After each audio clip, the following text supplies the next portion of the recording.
zusammen, im heutigen Video möchte ich ganz kurz auf das Formel-1-Rennen 2019, also heute in Sochi, eingehen. Es gab ja eine Teamorder von Ferrari.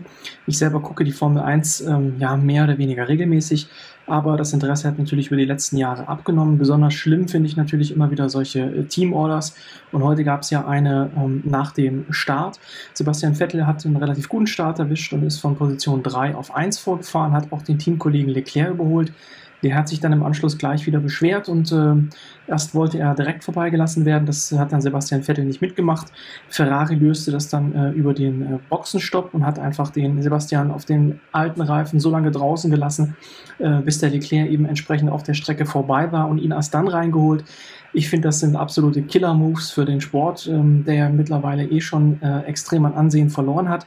Ich finde das extrem schade, super ärgerlich und das gehört da einfach nicht hin. Nach diesem Platztausch über die Box war es dann so, dass Sebastian ausgefallen ist. Außerdem kam dann auch noch Lewis Hamilton durch die Safety-Car-Phase vorbei. Da könnte man ja fast schon von Karma sprechen für Ferrari. Jetzt sind sie also doch nicht mehr vorne, haben den Sieg also mehr oder weniger erstmal abgegeben. Also zumindest ist jetzt der Stand so. Wie sind denn eure Meinungen dazu? Wie seht ihr das? Das würde mich wirklich interessieren. Schaut überhaupt noch jemand Formel 1? Ja, lasst mich das gerne wissen und bis zum nächsten Mal. Ciao.